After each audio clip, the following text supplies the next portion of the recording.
Hola, me llamo Sergio Arias y podríamos decir que soy una suerte de periodista ambiental voluntario. No percibo ningún ingreso por hacer esta actividad, aunque lo hago de manera más o menos regular. Publico en diferentes plataformas, en varias redes sociales, desde hace bastantes años. Actualmente soy doctorando en filosofía y estoy haciendo una tesis sobre lo que podríamos denominar, en términos de Donald Worster, la historia de las ideas ecológicas.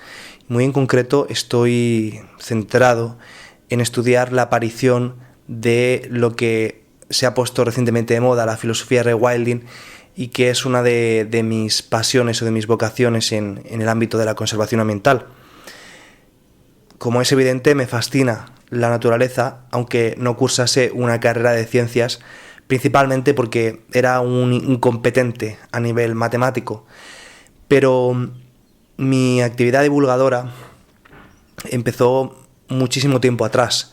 Ya con 19 años colaboraba en una emisora de radio provincial en Alicante y hablaba de la actualidad ambiental y de las problemáticas que había en ese momento, ¿no?, a nivel de conservación. Aquella fue una de las múltiples actividades de divulgación que hice en esa época. Desde incluso antes publicaba, aunque todo ello de manera bastante intermitente, en blogs digitales en los que hablaba de la situación de las especies animales en España, en definitiva, de asuntos de conservación, ¿no?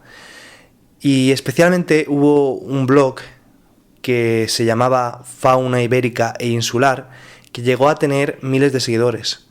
Era un número de seguidores modesto, si lo comparamos con los grandes canales y podcasts que hay en internet, pero era un número de seguidores lo suficientemente grande como para intimidarme.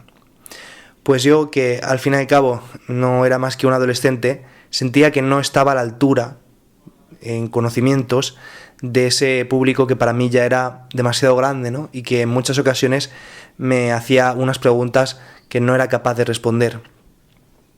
Al fin y al cabo, yo simplemente era un chico que estaba fascinado por el lobo ibérico y por los alacranes, ¿no?, que se dedicaba a ir al campo a levantar piedras a ver si se encontraba alacranes, o que consultaba todos los días en los medios online cuál era la situación de las especies de la península ibérica, ¿no?, y muy especialmente de estas especies más icónicas que fueron las que me trajeron, ¿no?, en un primer momento hasta aquí, ¿no?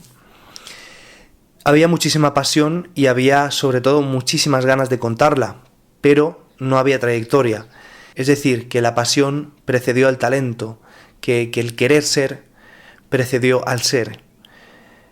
No estaba preparado por aquel entonces y, pensándolo bien, quizás nunca llegue a estar preparado como a mí me gustaría, nunca llegue a saber tanto como a mí me gustaría.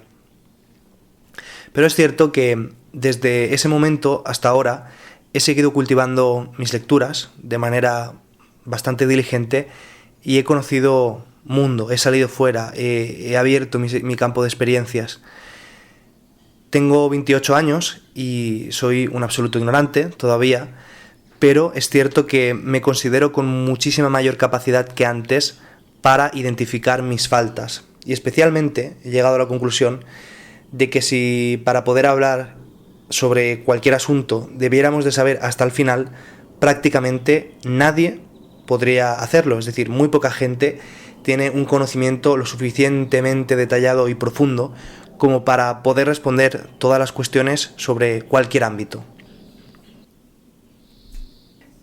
Esta es definitivamente una de las razones que me dan el impulso para retomar mi actividad divulgadora, y porque creo que hay mucha gente que está interesada en estos temas, aunque no haya mucha presencia de ellos ni en los medios tradicionales ni tampoco en blogs digitales, ¿no?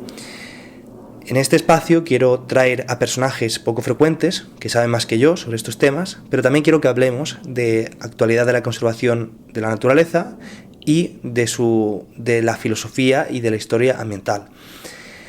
No cierro necesariamente los temas de debate y de entrevistas a estos asuntos. También me gustaría que otros que son de mi interés y quizá del vuestro pudieran tener lugar, pero quiero que este sea un espacio sobre todo dedicado a hablar de filosofía e historia ambiental. Bienvenidos a este espacio y espero que os quedéis.